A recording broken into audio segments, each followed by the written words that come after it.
So by now I'm sharing some ideas. A lot of them are really quite similar in nature, and I don't make any apologies for this, all right? As a CBT practitioner, it's important that you understand all of the various roads that you can take that lead to Rome, all right? This is just another really, it's a really good little tool, right, that we've built into your CBT resources workbook, the one that you accessed earlier on in this section. It's called the STOP principle, all right? Now, Viktor Frankl, in his book on man's search for meaning, he once said that between stimulus and response, there is a space. So there's a space between stimulus and response. In that space lies our freedom to choose our response. And it's in our response that lies our growth and our personal freedom.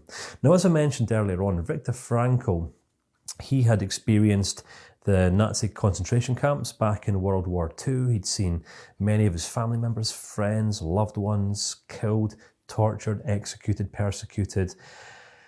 Now, I'm not going to say that he wasn't emotionally impacted by this. I'm definitely not going to say that he didn't emotionally react sometimes. I think it'd be quite difficult for anyone not to react to a set of life experiences such as those. But he learned this principle, and it's one that I've definitely built into my life over the years. And this is kind of what keeps me grounded.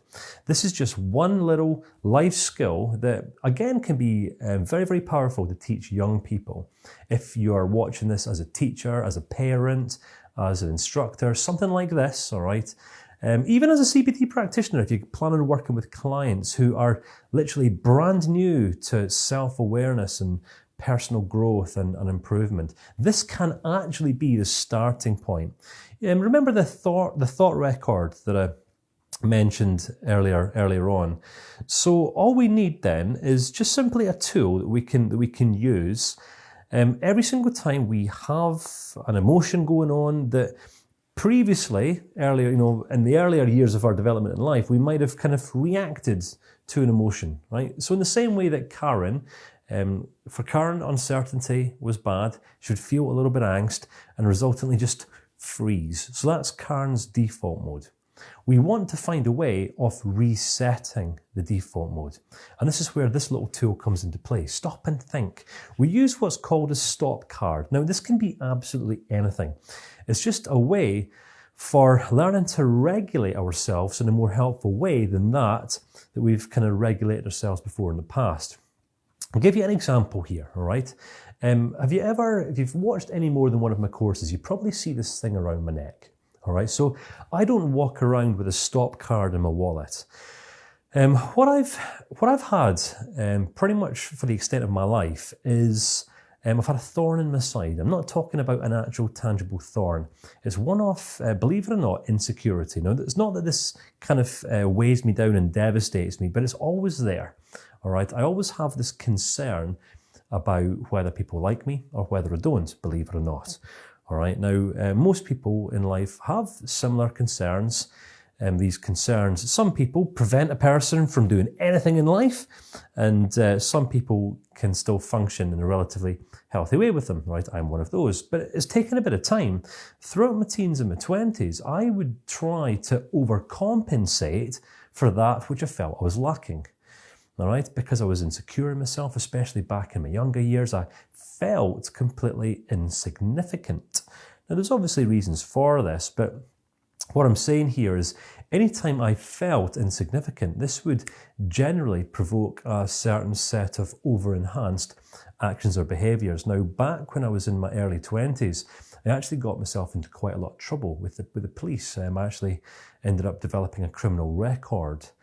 And this was when I would emotionally react to people who I perceived to be looking down on me. All right. Remember, we respond more to our perception than what we do reality. Now, what I'm saying here, I want to use this idea and link this in with the idea that many people go through the prison service and then come out the other end only to reoffend and end up back in prison again. All right, one of the most common offences today, especially throughout the UK, are violent or anger-related offences. If you think about what anger is a really fired up, energetic emotion, isn't it? All right. So generally, this stop card works best with people who struggle with anger, frustration, rage, blowing up in the heat of the moment. We looked at the questioning framework a few videos back, which works great with anxiety and fear. This one's more for anger and rage, but resultantly can also be used for fear and angst, or guilt and shame as well. Before we react to an emotion, if we are first aware of it, we stop. So coming back to this thing around my neck, I actually picked this up when I was living in New Zealand, and it was actually in response to a relationship that I developed at the time when I felt completely insignificant and unworthy, unlovable, all these things. I ended up meeting this guy, this family who just unconditionally accepted me, and I wanted to buy this and keep it around my neck as more of an anchor. Anytime that I feel insecure or I'm doubting myself, I'll sometimes just grab this, I'll give it a little rub, and I'll remind myself, it's kind of like an anchor, self-regulate. All right, there's a pretty good chance that I'm kind of operating out of a distorted way of looking at life. All right, so stop and learn is one crucial life skill. This is kind of like an acronym, all right? Now, I'm not really one for acronyms, but I'm just going to use this one. This is going to be the only acronym that we get in the course that I share with you. The S stands for stop, all right? Now, this is one that we'll either build into our own lives, or we can share with kids, we can share with young people, teenagers. This is a really, really powerful tool. And also people who are inclined to respond or react out of anger. All right. Now, in your workbook, there's lots of these little stop cards. You can actually cut them up, print them off, and laminate them or something like that, and actually hand them out to people as an anchor, as a mental anchor, as a reminder. When they feel angry or something like this and have it in their back pocket or in their shirt pocket, something like this, they take it out and they stop. Say to themselves or in their head, as soon as they notice that their mind or body is reacting to a trigger. All right, so we must be aware of our emotions in order to regulate them. It's only when we're aware that we're having an emotion that we can manage it. If we aren't aware of our emotions coming up, then our emotions can end up managing us. So we are either managing them or they are managing us, right? It's an option, it's a choice. So we stop first and foremost. Oh my goodness, I am having an emotion here. I'm having a kiddie fit, I'm having some rage, I'm having some anger, some frustration, or, oh my goodness, I'm having some anxiety or some apprehension go on, or some nervousness, or I've got a bit of panic, a bit of stress going on, or I'm having some guilt and shame going on. Stop. Pull out your stop card. Whatever it takes to self-regulate.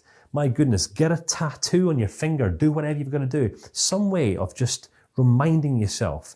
It's about shifting your focus away from the emotion onto and back to the facts, all right? This really helps us to self-regulate. Take a breath.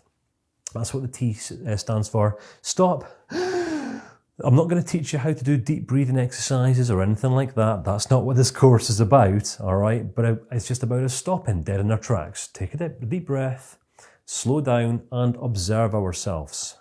That's what the O stands for. S-T-O. Stop, take a breath, observe yourself. All right, and just become more aware of the thoughts that are occupying our minds. This is simply how we self-regulate. What am I thinking about? What am I focusing on? Am I catastrophizing here? Am I blowing things out of proportion? Am I assuming the worst? Am I making a judgment? Is there any evidence for this thought? Is there evidence against it? Stop and establish that which is true. Get our student of truth hat back on. What are the facts here? Granted, I've got some feelings. There were some thoughts that invoked those feelings, but now what are the facts? What's actually true? And then we're going to pull back and put things in perspective.